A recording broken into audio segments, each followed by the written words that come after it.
Welcome back to the Voice Science Podcast. I'm Josh. Today, I want to talk about something that I don't think most singers or teachers ever stop to consider.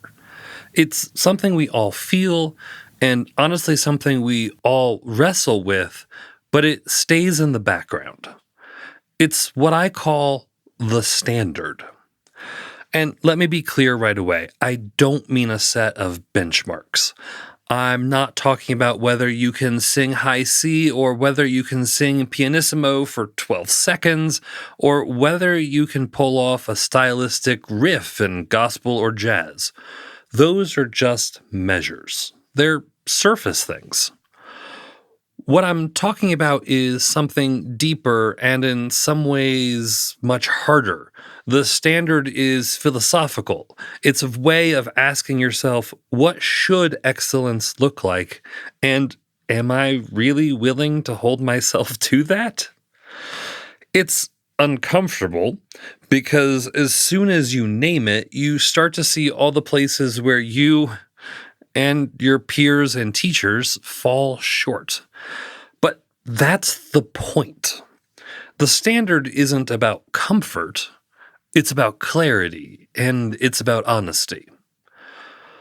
Also, there may come a point where you decide, you know what? I'm good enough for what I want to be.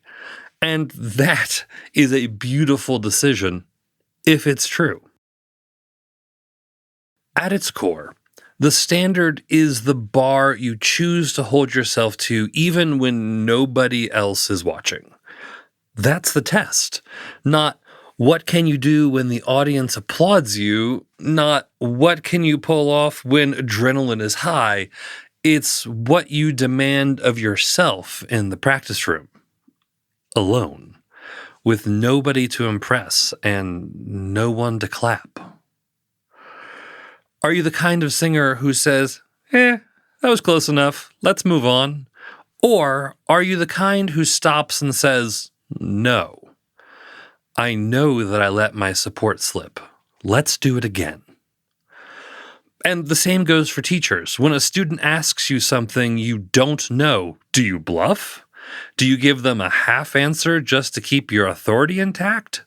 Or do you say, that's a great question. I don't know the answer yet. Let's dig into it together. That moment, the bluff or the honesty, is where the standard shows up. And this is important. The standard is not perfection. It's not the fantasy of never making mistakes. Perfection is paralysis. You'll never start if you chase that. The standard is different. The standard is integrity. It's not about cutting corners. It's about being able to say, this is my best work today, and I didn't fake it. So let's look at what this means in practice, starting with beginners. For beginners, the standard is about showing up and being honest about where you are.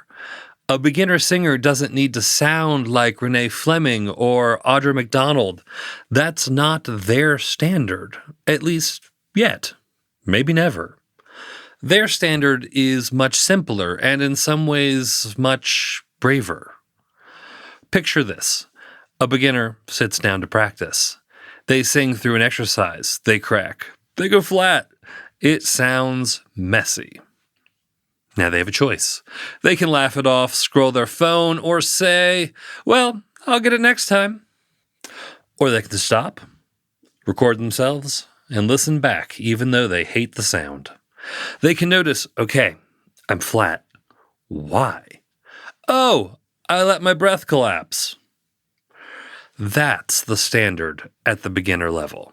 Not pretending you're beyond where you are, not hiding from the flaws, facing them. And a lot of people never do that. They stay in denial. They'd rather sing songs they like badly than actually confront the basics. But the standard says, be excellent at the level you're at. Sing the simple 5-note scale every day until it's not a mess anymore. That's where excellence starts, practicing each skill until suddenly you aren't a beginner anymore. intermediate singers. This is where things get tricky. Because as an intermediate singer, you're good enough. You can sing in tune. You can get through a song. People will even compliment you. You sound musical, and that can feel like a rival. But here's the danger. This is the stage where most singers plateau because they confuse sounding good enough with meeting the standard. The standard at this level isn't about sounding nice, it's about ownership. Do you actually know what you're working on? Are you showing up to lessons saying, yeah, I think I sounded okay? Or are you showing up saying, I noticed I'm having an issue with the high notes in measure 45. I think it's because I'm taking too large of a breath. You might be right, and you might be wrong, but you are identifying issues and potential corrections. And this is where excuses creep in. The intermediate singer says, well, I just don't have the high notes, or I'm just not good at rhythm. That's giving yourself an out. The standard says, I'm not there yet, but I know why, and I'm doing the work to change it. And that's the difference. The excuse versus the ownership is often what separates the people who keep growing from the people who stay stuck. At the advanced level, the standard shifts again. By now, you've got the fundamentals. You can sing repertoire. You can handle auditions. You know how to practice. So what does the standard ask of you here? Consistency. Because at this point, the question isn't, can you sing the notes? The question is, can you sing them consistently? And can you make choices that serve the music? An advanced singer walks into rehearsal and delivers every time, not just on the good days, not just when they feel inspired. They show up and they're solid. And when they make choices, they aren't random, they're informed. They know when to lean into power and when to pull back. They know what style they're in and they know how to phrase. And the standard here is brutal because it won't let you coast on talent anymore. You have to refine, you have to polish, you have to be consistent. The standard for an advanced singer is the difference between, oh, that was a good run, and I can count on you to deliver at this level every time. And then at the professional level, the standard expands beyond you. Because now other people are depending on you, directors, colleagues, audiences. At this level, the standard is about trust. When you're a professional, your voice is no longer just your personal playground, it's your contract. It's your livelihood. If you don't take care of it, if you don't prepare, if you cut corners, you don't just hurt yourself, you let other people down. And that's what makes the professional standards so unforgiving. It's not just, can you sing the role? It's, can you sing it night after night, even when you're tired, even when the conditions aren't perfect? This is why reliability is the professional standard. It's also why professionalism isn't just about skill, it's about character. Can people trust you? Are you on time? Do you know your part? Do you treat your colleagues with respect? Because at the professional level, your reputation is everything. One missed rehearsal, one good enough performance, and people remember. The standard is about being trustworthy. Now, let's flip to teachers, because the standard here might matter most of all. If you're a teacher, the standard is not about showing off your own voice. It's not about proving you can sing higher or louder than your students. It's about serving them. The standard for a teacher is clarity and honesty. It's about being able to diagnose what's actually happening in a student's voice and explain it in a way that they can use. And it's about having the humility to admit when you don't know. I'll say this bluntly. If you're bluffing your students, you're failing the standard. If you're teaching myths because they're easier than doing the work to learn the real science, you're failing the standard. To take this just a little further, Even if you are confident in the answer, I would encourage you to consider why you are confident. There is a lot of misinformation in singing that has been passed down from trusted sources like our previous teachers. The standard for teachers is about protecting voices, protecting confidence, protecting joy, because a teacher can either nurture a singer's growth or shut them down forever. And that responsibility is huge, which means the standard for teachers is even higher than for singers. Because when you fail yourself, you hurt one person. When you fail your students, you can set back a whole generation. And then there's us at Voci.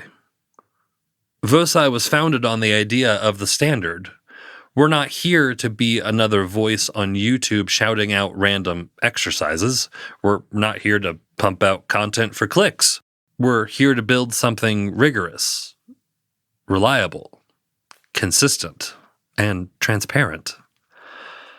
That's what the standard looks like for us. If we put out a course, it's been thought through, tested, and it's something we'd stand behind in front of any critic.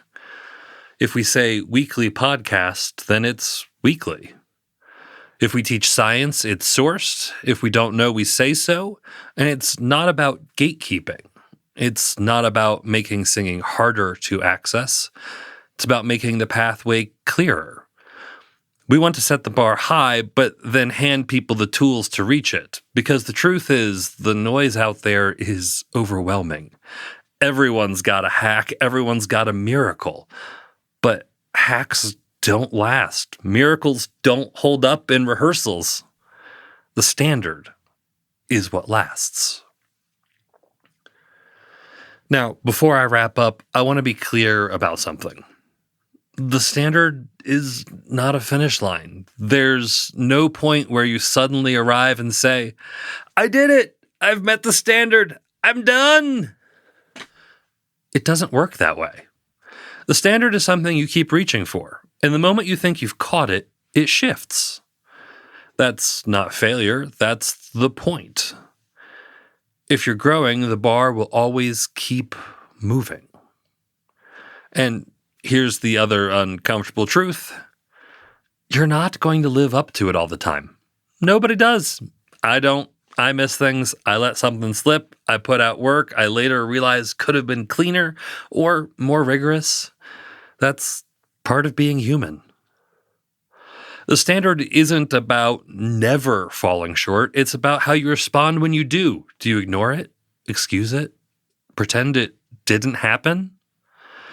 Or do you say, yeah, I didn't live up to it this time. Let me try again. That's why the standard is both demanding and forgiving. Demanding because it asks you to be honest. Forgiving because it gives you another chance tomorrow. So, what does this look like in practice? First, keep the standard visible. Write it down. Put it in words you'll actually see every day. Would I stand behind this? Make that the question you put at the top of your practice journal or your lesson notes. Second, shrink the frame. Don't try to hold yourself to the entire standard at once. Pick one place where you know you've been sloppy. Maybe it's actually recording yourself. Maybe it's showing up. Maybe it's being honest when you don't know something. Work on that one thing.